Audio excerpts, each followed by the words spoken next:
Pessoal, vamos agora para a nossa aula sobre conexão, continência e prevenção. Também previsto aqui no Código de Processo Civil, nós temos algumas formas em que processos podem atrair a competência de outros processos. E aí, você, na necessidade de julgar dois processos de forma conjunta, pode puxar o outro para determinada competência territorial ou vara civil, se você tiver mais de uma, dentro de uma comarca, por exemplo. A primeira hipótese que isso pode acontecer é no caso de conexão. A conexão é quando você tem uma similaridade, uma proximidade entre dois ou mais processos. E aí, para que você evite que decisões sejam dadas de forma separada, o que pode gerar um conflito, porque em um processo pode ser uma sentença procedente, em outro processo pode ser uma sentença improcedente, você conjuga esses processos e você vai proferir um julgamento único. Tudo bem? A conexão, ela exige que você tenha uma proximidade entre os processos. Isso pode acontecer quando você tem uma semelhança de pedido e causa de pedir, ou seja, processos, por exemplo, que derivam do mesmo fato. Teve um acidente, um engarrafamento, vamos pensar, em que você tem vários carros se envolvendo ali naquele acidente. Ao invés de você ter vários processos das vítimas do acidente em relação àquela pessoa que causou o acidente, separados em várias varas, o que pode gerar problemas, porque imagina você ter que fazer perícia ou ter que fazer alguma prova mais complexa em todos esses processos, quantas perícias nós não teríamos que ter, análise de vídeos e fotos e assim por diante. Você pode juntar todos esses processos para ter um julgamento único, produzir provas que sejam também compartilhadas entre todos eles. Só que o Código de Processo Civil, ele não coloca a conexão apenas quando tiver uma origem comum de fatos, que é a causa de pedir, mas também sempre que houver risco de decisões conflitantes. Ou seja, nós temos uma ampliação no Código de Processo Civil de 2015 que faz com que processos que sejam com fatos diferentes também possam ser julgados de forma conjunta se tiver uma possibilidade de ter conflito de decisões em que você quebre o princípio da igualdade. É claro que as principais hipóteses estão na semelhança fática, mas o código ele não se limita a estabelecer essa semelhança fática entre os dois processos que estão conexos. Essa previsão está aqui no artigo 55. Então ele vai dizer, reputam-se conexas duas ou mais ações quando lhes for comum o pedido ou a causa de pedir. Tudo bem? O que acontece? Quando você tem a conexão, você pode acontecer de ter uma competência relativa modificada, em que um juízo ele vai reunir aquelas ações que são conexas num único lugar, e para ele fazer isso, ele precisa tirar ações de outros juízos. E aí você tem uma modificação. E também você pode ter ações novas protocoladas direcionadas para aquele mesmo juízo, sem necessidade de distribuição entre as varas daquela comarca. Ou seja, se você tem lá no engarrafamento 3, 4 varas cíveis e um juízo se tornou competente para analisar por conexão todos os processos daquele engarrafamento, ao invés de você distribuir e fazer a distribuição entre as 4 varas cíveis, você pode direcionar a distribuição diretamente para aquela vara. É o que nós chamamos de distribuição por prevenção. E aí, aquele processo, ao invés de ser sorteado, entre aspas, já expliquei isso sobre distribuição, ele vai ser direcionado para um lugar, uma vara específica para analisar. Isso tem como objetivo promover eficiência processual.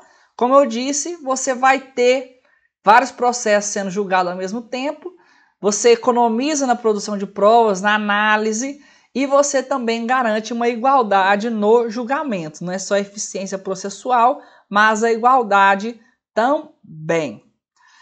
Além de processos de conhecimento, é possível reunir processos de execução também, por exemplo, com mais de um título executivo separados, você vai poder reunir.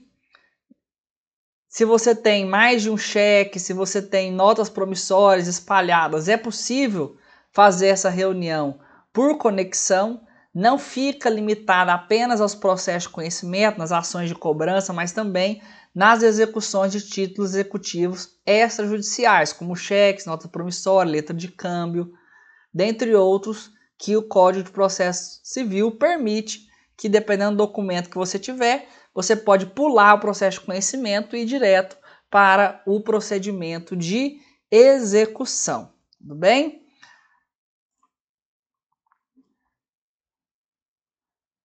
O parágrafo 3º, tá bom?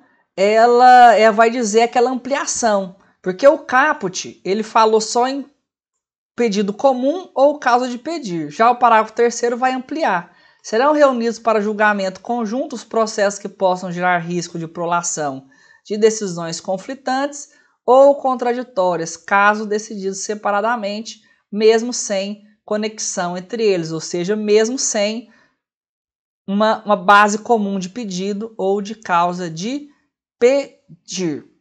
A outra hipótese também de modificação dessa competência territorial e relativa é a continência. A continência é um pouquinho mais complicado de entender.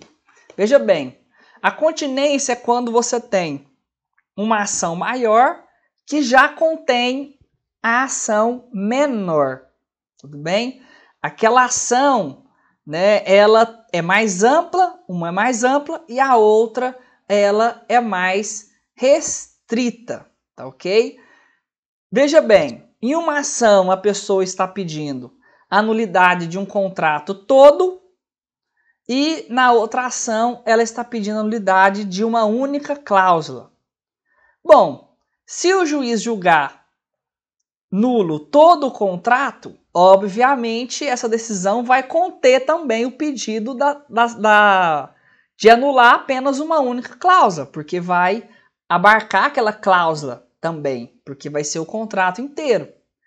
Nesse tipo de situação, ao invés de você ter duas ações, você pode reuni-las por conexão. Claro que nesse tipo de situação aqui, é muito melhor o advogado cumular os pedidos em uma única ação desde o início. A petição inicial, ela permite que o advogado ele faça mais de um pedido, desde que cumpridos alguns requisitos. Mas pode acontecer do advogado esquecer de fazer o pedido, não dá tempo mais de alterar a petição inicial, aí ele inicia um novo processo e pede a continência. E aí ele vai ter aquele pedido também analisado num único processo. Mas o ideal mesmo é que você tenha, na mesma ação, você pode fazer pedidos subsidiários, ou seja, excelência, a gente quer anulação do contrato todo. Caso Vossa Excelência não entenda pela anulação do contrato todo, que seja anulada a cláusula penal, a multa. Você pode fazer isso numa ação só, mas se você não fizer, você pode fazer separado também. E aí você pode pedir a continência, que é o que está previsto no artigo 56 do Código de Processo Civil. Dá-se a continência entre duas ou mais ações quando houver identidade quanto às partes e a causa de pedido, ou seja, as partes são as mesmas, a causa de pedido é a mesma. mas o pedido de uma, por ser mais amplo, abrange o das demais. É o caso mais raro de acontecer a continência. A conexão é um caso que vocês verão na profissão de advogado, por exemplo, uma quantidade maior de hipóteses de aplicação prática. Já a continência é algo um pouco mais raro de se ver na vida prática, mas pode ser utilizada aí para ajudar o advogado a corrigir determinados erros, como esquecer de fazer um pedido menor ou maior dentro de uma ação e entrar com outra e pedir a chamada continência, tudo bem? Então, o que vai acontecer ao reconhecer a continência, tá bom? A ação mais ampla, tá?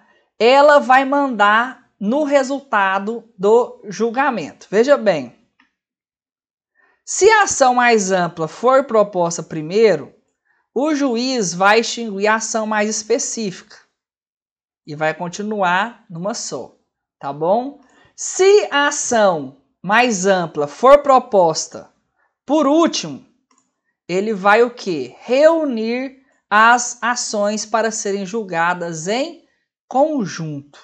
Ele vai juntar as duas ações e aí elas vão correr junto até chegar o momento da sentença, tudo bem? Na conexão, vamos observar aqui, sempre vai ser a reunião das ações, tudo bem? O efeito é sempre reunir as ações. Na continência,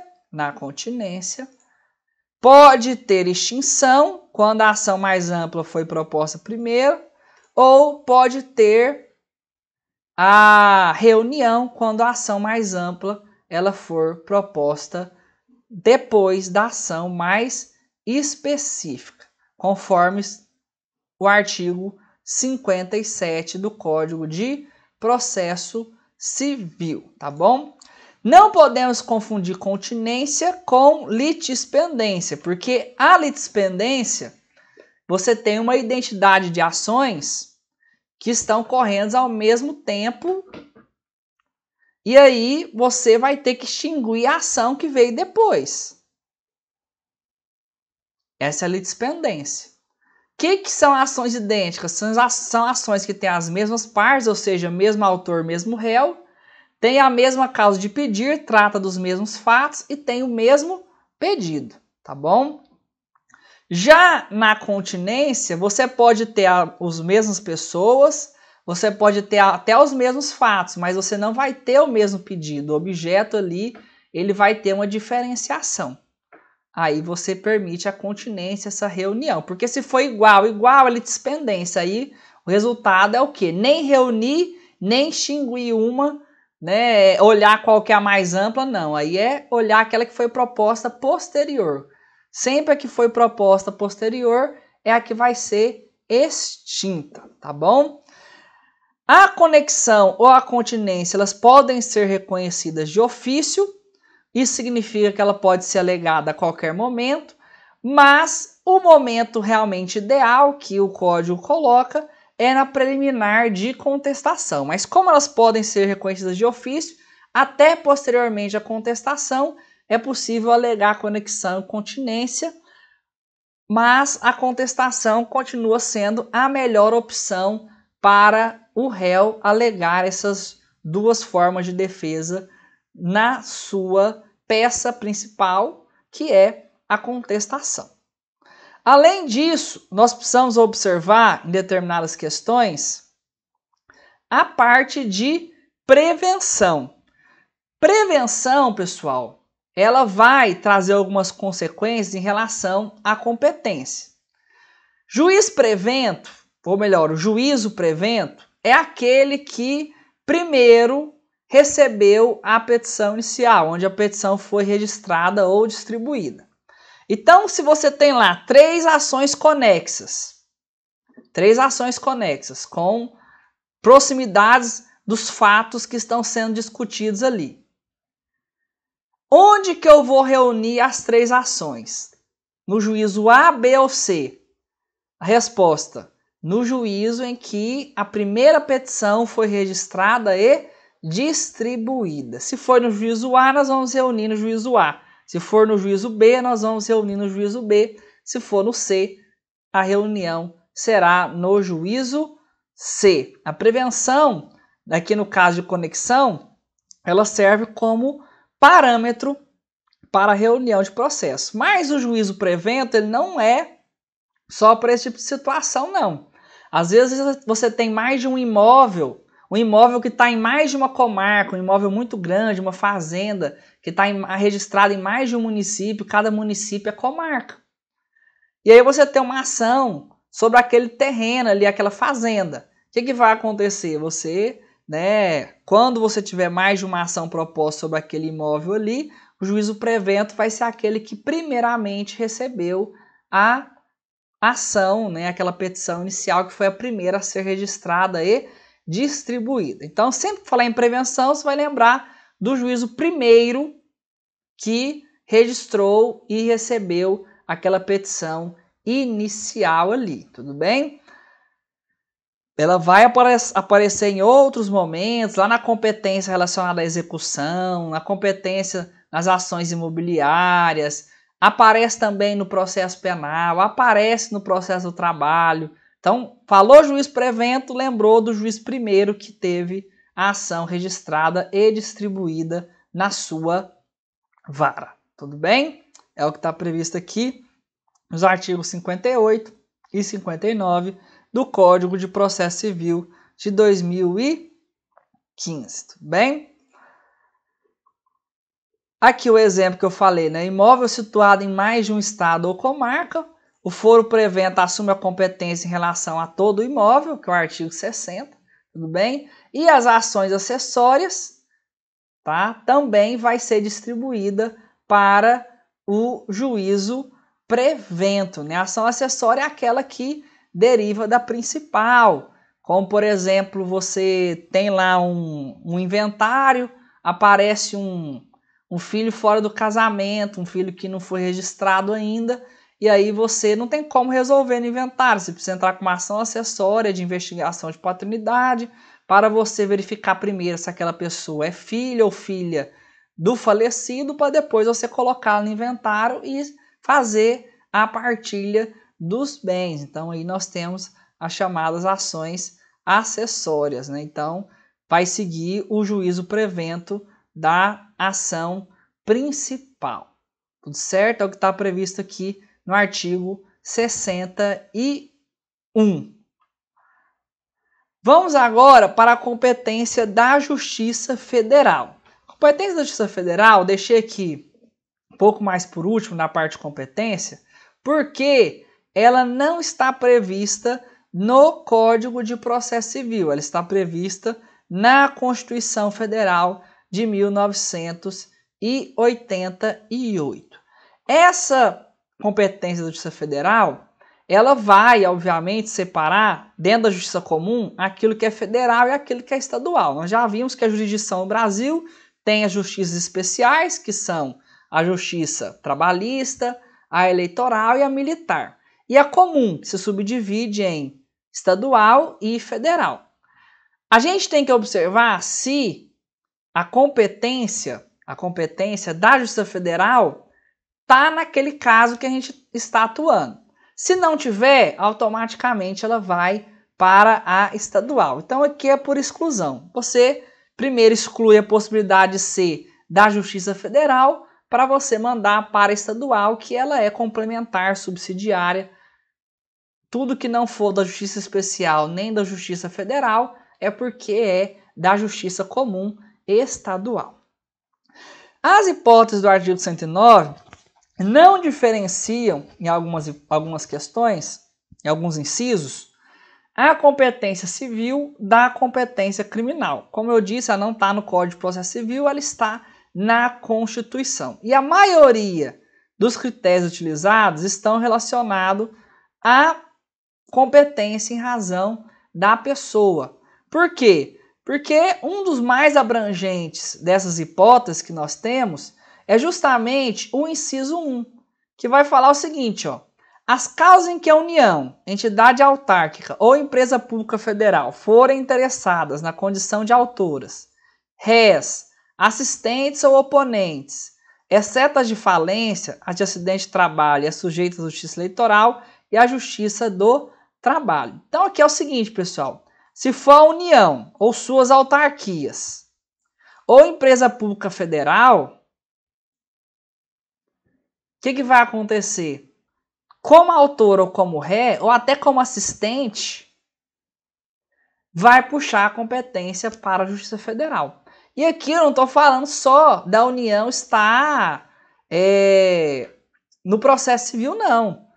Suponhamos que a pessoa pratique um crime contra uma universidade federal, um crime de dano, uma falsificação de documento, algo nesse sentido. O que vai acontecer? Vai ser julgado criminalmente também na Justiça Federal. Se você precisa entrar com mandado de segurança contra a União ou contra uma universidade pública da União, uma universidade federal, você vai para a Justiça Federal. Se a União está querendo executar um imposto de renda que você deixou de pagar, ela vai te processar na Justiça Federal. Então, sempre que a União, sua autarquia, que inclui INSS, inclui universidades federais, vai parar na Justiça Federal. Então, quem mexe com o previdenciário, por exemplo, salvo em lugares assim que a Justiça Federal não tem perto, que às vezes pode delegar para a Justiça Estadual,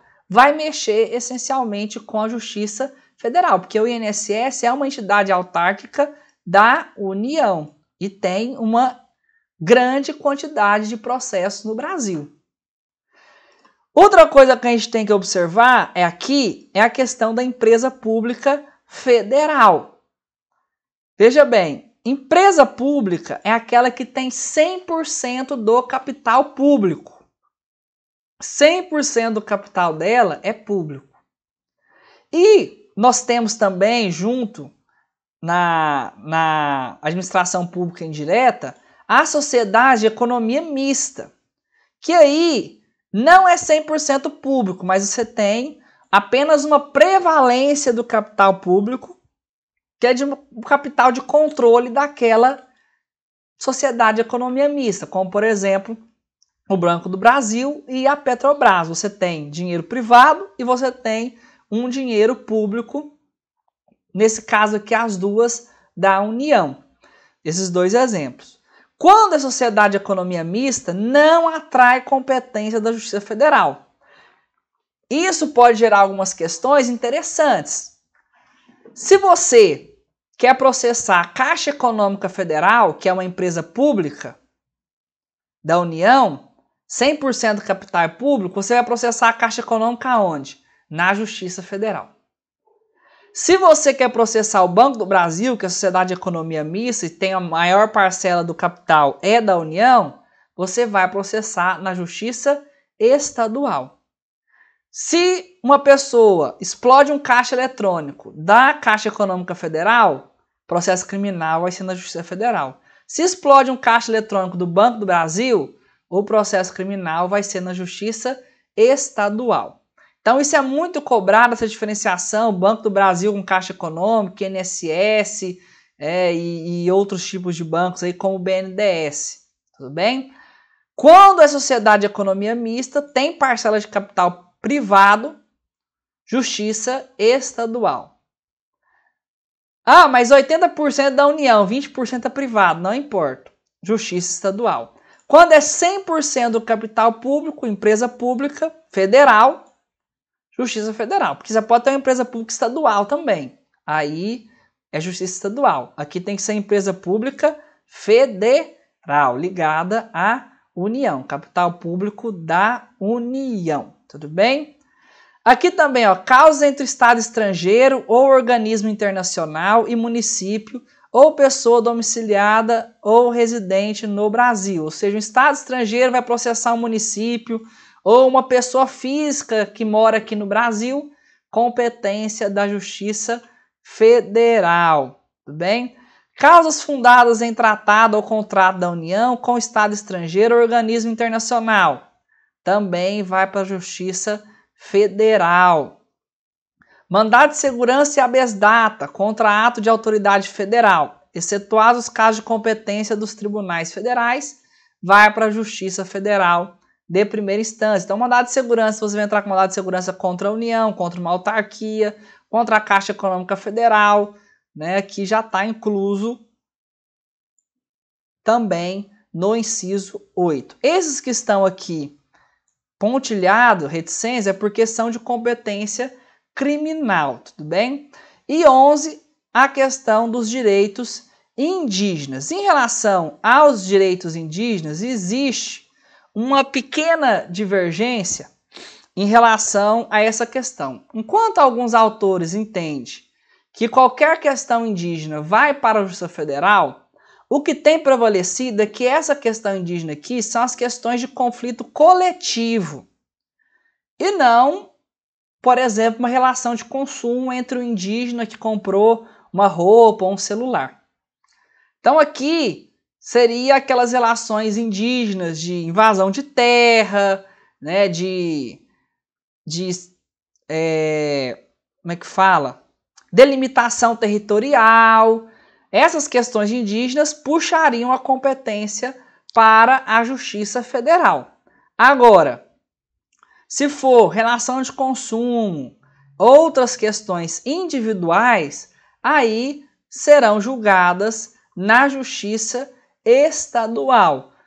Tudo bem? Então, questão indígena aqui não é qualquer ação que envolva uma pessoa indígena, mas aquelas que envolvam a parte coletiva. Inclusive, tem uma questão muito interessante na formação do processo coletivo na América Latina que se deve muito à atuação indígena, porque a cultura deles é uma cultura de agir coletivo, e isso, na defesa ambiental, foi formulando na América Latina algumas perspectivas de processo coletivo que nós devemos à contribuição indígena para essa tutela coletiva que hoje nós temos de ação civil pública, ação popular e assim por diante. Outra coisa que nós precisamos observar é o seguinte: se o processo está tramitando e um ente federal vem ali e entra como assistente de uma das partes, do autor ou do réu, o que vai acontecer com esse processo? Esse processo vai ser remetido naquele momento da entrada do ente federativo, dali para frente, ele deve ser remetido para a Justiça Federal. Então o processo está andando na Justiça Estadual, entra um ente da União, esse processo tem que ser enviado para a Justiça Federal daquele território ali que vai abarcar a competência territorial daquela localidade. Tudo bem? Agora, se tiver um pedido que só pode ser julgado pela Justiça Estadual, tá? Pela Justiça Estadual, aí a gente não tem a remissão desse processo, ou seja, é algo ali de competência que é a Justiça Estadual que precisa resolver. Não tem como a Justiça Federal resolver aquela questão ali, como por exemplo, um inventário, uma partilha. Aí vai ficar na Justiça Estadual. Outras hipóteses serão remetidas para a Justiça Federal. É o que determina aqui o artigo 45, que fala: tramitando o processo perante outro juízo, os autos serão remetidos ao juízo federal competente se nele intervir a União, suas empresas públicas, entidades autárquicas e fundações ou Conselho de Fiscalização de Atividade Profissional, na qualidade de parte ou de terceiro interveniente, exceto as ações de recuperação judicial, falência, insolvência civil ou acidente de trabalho, porque aí, nesse tipo de situação aqui, principalmente de recuperação, falência, insolvência civil, nós temos aquela questão dos foros universais. Você tem o local que vai ter a recuperação judicial, a falência, e vai puxar as ações para aquele local, não vai ficar as ações espalhadas no Brasil inteiro. Justamente para ter um controle, para saber quanto que está devendo, para quem que deve, se tem como recuperar ou não, se tem como fazer um plano de recuperação e assim por diante. E também aquelas que são sujeitas à Justiça Eleitoral ou à Justiça do Trabalho, porque a Justiça Especial ela tem preferência, inclusive, sobre a Justiça Federal, porque a Justiça Federal é a justiça comum. Justiça federal é espécie de justiça comum, que é federal e estadual. Então, primeiro você tem que excluir as justiças especiais, para depois você observar se é federal ou estadual. Então, se tiver na eleitoral ou na do trabalho, não vai para a justiça comum federal, tudo bem? Então, é o que está falando aqui o artigo 45. Uma coisa que eu esqueci de falar, mas ainda dá tempo, é sobre os conselhos de fiscalização de atividade profissional. A OAB, o Conselho Federal de Farmácia, o Conselho Federal de Medicina, o Conselho Regional de Medicina, o Conselho Regional de Farmácia, o Conselho Regional de Engenharia.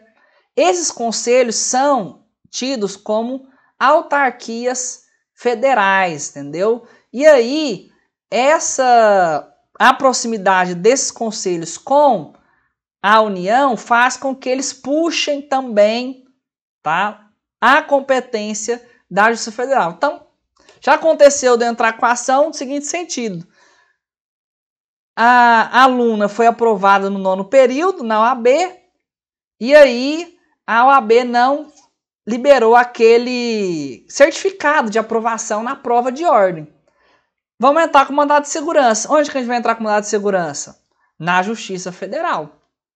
Na Justiça Federal. Por quê? Porque Conselho de Fiscalização de Atividade Profissional vai entrar, né, como uma espécie de autarquia da União. Por isso que aqui, se eles intervêm ou se eles estão como autor ou como réu, eles também vão seguir na Justiça Federal. Vamos agora, para a gente terminar, falar sobre o conflito de competência, tudo bem? O conflito de competência, ele pode ser positivo ou ele pode ser negativo. O que acontece? Se você tem mais de um juízo se falando competente para julgar um processo, então você tem o conflito positivo. Todo mundo quer julgar o processo. O juízo da primeira vara quer, o juízo de família também quer julgar o processo. Para eles, os dois são competentes para julgar aquele processo. Conflito de competência positivo. O negativo, que é o mais comum, é quando nenhum dos dois fala que quer julgar o processo. Um juízo recebe o processo e fala, opa, eu não julgo esse processo aqui não, remeto para o outro. O outro recebe o processo e falou assim, tampouco eu. Esse processo aqui que a gente tinha que ter julgado era o juiz anterior, não sou eu que sou competente não. Formou-se ali o conflito de competência negativo. Ou seja, nenhum dos dois quer julgar. E a gente sabe, e vimos lá nos princípios processuais, a questão da inafastabilidade do Poder Judiciário. O Judiciário tem que julgar o processo. E não tem vácuo de competência. Algum tem que ser competente. Então, quando você tem um conflito, obviamente, um órgão jurisdicional superior vai analisar aquele conflito e vai dizer quem que é competente e quem que não é. Então, a suscitação, ou seja, quem começa o conflito de competência, pode ser a própria parte, o Ministério Público ou até mesmo o juiz. O segundo juiz que falou que não era competente, ele já fala, eu não sou competente, estou suscitando aqui o conflito de competência, para a gente resolver isso no Tribunal de Justiça. Ok? Então, o Ministério Público pode pedir, se ele for parte, ele já vai ser ouvido como parte, se ele for, não for parte, não for ele que está pedindo o conflito de competência, ele vai ser ouvido como fiscal da lei, ele vai dar um parecer sobre a opinião dele a respeito desse conflito de competência. Então, só que essa regulamentação do conflito de competência aqui não está na parte geral do Código de Processo Civil, ele está lá na parte especial, lá do processo nos tribunais, porque o conflito de competência ele sempre vai ser julgado por um tribunal, necessariamente. Seja na segunda instância ou até nas instâncias superiores, mas ele sempre vai ser julgado por um tribunal. Então ele vai estar lá no processo nos tribunais. Uma coisa que é falado no 952 é que é a proibição do comportamento contraditório. O que é isso? A parte que alega incompetência não pode suscitar depois conflito de competência. O que está falando aqui no 952? Exemplificando para ficar bem fácil.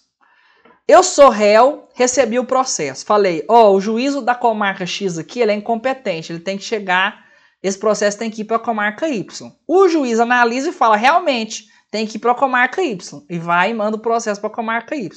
Chega na comarca Y, eu vou lá e suscito conflito de competência. Eu falo assim, não, esse juiz aqui da comarca Y também não é competente. Nenhum dos dois é competente. Posso fazer isso?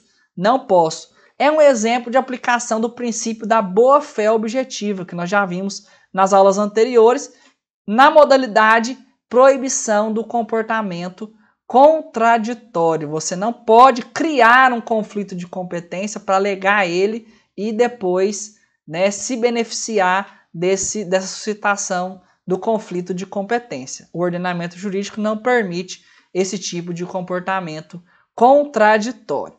Suscitado o conflito de competência, tá? O primeiro órgão competente vai ser o Tribunal de Justiça. Então tem dois juízes ali do mesmo estado, nenhum dos dois se dizem competentes ou dois se dizem competentes, isso vai ser levado para o Tribunal de Justiça. Vai formar, obviamente, a instrução desse procedimento com os documentos necessários para julgar o conflito. Hoje, com o processo eletrônico, vai ser o processo inteiro, praticamente, porque é uma geração de PDF, é um PDF que vai ser gerado ali. Então, não tem aquele negócio de ficar escolhendo peça para formar. Então, pode ser a formação por meio do processo completo. Vai ser distribuído no Tribunal de Justiça. O relator vai ouvir todo mundo que está em conflito, os juízes que estão em conflito, o Ministério Público, e depois ele vai julgar, tudo bem? Se os juízes forem de tribunais diferentes, o órgão competente será no Superior Tribunal de Justiça e não no Tribunal de Justiça. Então, se é um juiz de Minas Gerais e outro juiz de São Paulo, quem vai ser competente? Não pode ser nem o Tribunal de Minas, que não pode mandar num juiz de São Paulo, nem o Tribunal de São Paulo, que não pode mandar num juiz de Minas. Quem que vai ser o órgão competente? O STJ, que tem jurisdição nacional. Então, se for de estados diferentes, você vai elevar para o Superior Tribunal de Justiça, tudo bem? Então, o 953 ele vai basicamente descrever o que eu acabei de falar, tudo bem? Então, 953, 954 e o 956. Aí nós vamos para o julgamento. Né? O que o julgamento vai dizer? Ó, ele vai definir quem que é o juízo competente. Se é o X, é o Y, pode ter até mais de 2, pode ser até 3. Né? E, teoricamente, quantos se apresentarem ali competentes ou não competentes para analisar aquela causa, aquele processo. Aí ele vai determinar o juízo competente e vai decidir sobre a validade dos atos já praticados, ou seja, se aqueles atos serão preservados ou se eles deverão ser repetidos porque produzidos em um juízo incompetente. Quando isso aí vai ficar, análise de caso a caso. Quando a competência é relativa, costuma-se manter os atos. Quando a competência é absoluta, às vezes pode gerar nulidade e o juízo pedir, o tribunal pedir a repetição dos atos que foram praticados pelo juízo incompetente. E antes de julgar isso aqui, pode acontecer que o caso precise de uma decisão urgente. Nesse caso que os dois juízes se dizem incompetentes, tem um pedido de tutela antecipada, tem algo urgente ali para ser decidido. Vai esperar chegar no tribunal, processar isso, julgar, que nem sabe quando isso vai acontecer, e negar a tutela jurisdicional para o cidadão? Isso não pode acontecer. Se tiver questões urgentes a serem resolvidas, o tribunal ele vai designar um juízo provisório, ou seja, dentre aqueles que estão em conflito, vai falar assim, ó, você vai ser responsável por lidar com esse processo de forma provisória para julgar as questões urgentes que aparecerem aí. O que não for urgente, beleza. O que não for urgente, beleza. Mas o que for urgente, você precisa decidir. O que não for, pode esperar o julgamento. Agora, o que for urgente, não pode esperar. Então, essas questões provisórias, uma tutela antecipada, uma tutela cautelar, uma tutela de evidência, o tribunal, até o julgamento definitivo, vai designar um juízo para ir resolvendo esses pedidos de urgência, tudo bem? Esse aqui é o conflito de competência. Para finalizar a aula aqui, qual que é o raciocínio que a gente precisa estabelecer para achar a competência correta de um caso. Então, a gente não começa pela regra geral do domicílio do réu. Primeiro a gente tem que analisar o seguinte, para ficar bem claro. Qual justiça que é? As especiais ou a comum? Esse é o primeiro raciocínio. Se for justiça do trabalho, vai para a justiça do trabalho. Se for eleitoral, vai para a justiça eleitoral. Se for militar, vai para a justiça militar, que são justiças especiais que nós temos. Ah, mas não é caso nenhuma das três. Então, é a justiça comum, por exclusão. Mas a justiça comum se subdivide em duas, federal e estadual. Primeiro, eu tenho que analisar se é caso de justiça federal. Se for caso de justiça federal, eu vou analisar a competência territorial e depois a por matéria, por pessoa daquele local, daquela comarca que possui a justiça federal. Se não for justiça federal, eu sei que é justiça estadual, aí eu vou passar para análise territorial. Passou pela análise territorial, aí eu vou chegar na comarca. Chegou na comarca, eu preciso analisar. Tem vara especializada em razão da pessoa? Tem vara especializada em razão da matéria? Se tiver, eu vou direcionar. Se não, eu vou distribuir. Então, esse é o passo a passo. Primeiro você exclui justiça especial. Depois você exclui justiça federal. Se for federal, regra de competência, que nós já vimos, é a mesma regra de competência, domicílio do réu e outras coisas que nós vimos, mais análise de especialização de vara, em razão da matéria da pessoa, principalmente. Se não for justiça federal, justiça estadual, análise de competência territorial, depois análise de especialização de vara daquela comarca. Tem matéria ou tem pessoa. E aí, fazendo esse raciocínio, você vai definir qual que é o juízo competente, tudo bem? E aqui nós encerramos a parte de jurisdição e competência. Na próxima aula já entraremos na teoria da ação. Até mais, tchau, tchau!